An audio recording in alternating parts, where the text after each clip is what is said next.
JJP को जोर का झटका देने की तैयारी। बीजेपी ने की गठबंधन तोड़ने की तैयारी। हरियाणा में फिर एक बार बीजेपी सरकार। हरियाणा बीजेपी का बड़ा ऐलान, अब की बार 85 पार। क्या हरियाणा में बीजेपी जेजेपी को जोर का झटका देने की तैयारी कर चुकी है? क्या चुनाव से ऐन वक्त पहले जेजेपी से सत्ता की चाबी लेने की तैयारी हो रही है?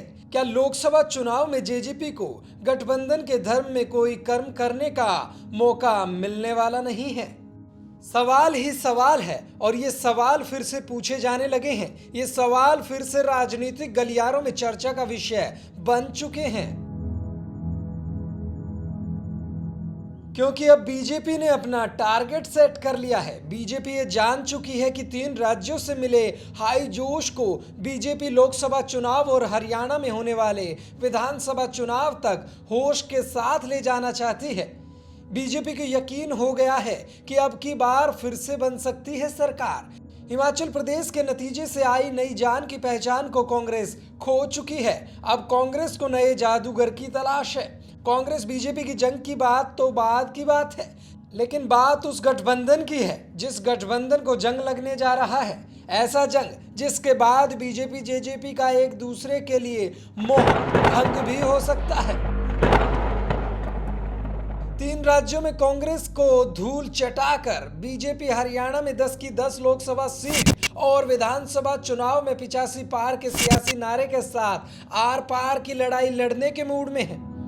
मोदी और मनोहर की हैट्रिक लगने का सपना देखने वाले खूब उतावले और नरेंद्र मोदी के नाम के मतवाले हो चुके हैं।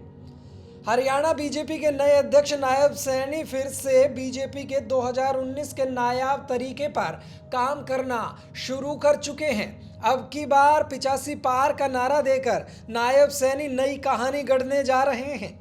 लेकिन सवाल यही है कि अगर बीजेपी करेगी अकेले 85 पार तो जेजेपी को तो 100% की होगी हार।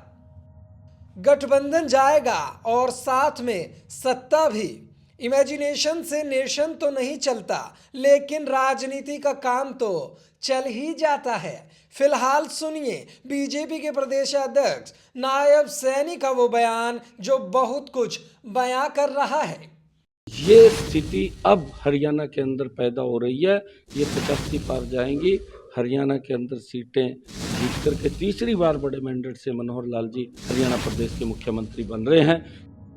अब इनसे कोई ये भी तो पूछे कि 85 पार में किस सीट को छूट के आधार पर छोड़ा गया है। अकेले बीजेपी बहुमत हासिल करेगी तो चुनाव से पहले हुआ गठबंधन भी बेमन ही कहलाएगा। इतिहास गवाह है, पॉलिटिक्स में नथिंग इज परमानेंट वाली बात वर्तमान में भी जिंदा है और आगे भी अमर रहेगी। अब तेरा क्या होगा जेजेपी कहने वाले जेजेपी के विरोधियों को जेजेपी के बुरे दिन देखने के क्लाइमैक्स का इंतजार है।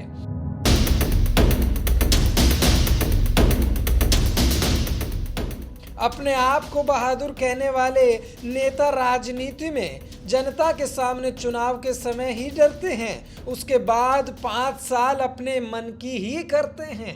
लेकिन फिलहाल जेजेपी के लिए मंथन का समय है और समय निकलता जा रहा है। राजस्थान में अपना स्थान ढूंढने वाले जेजेपी नेता कहीं हरियाणा में पाया हुआ स्थान न खो दें। Bureau report, A1 Haryana, Chandigarh. Latest videos के लिए अभी सब्सक्राइब करें A1 हरियाणा को और प्रेस करें बेल आइकन ताकि सभी अपडेट्स आपको मिले सबसे पहले।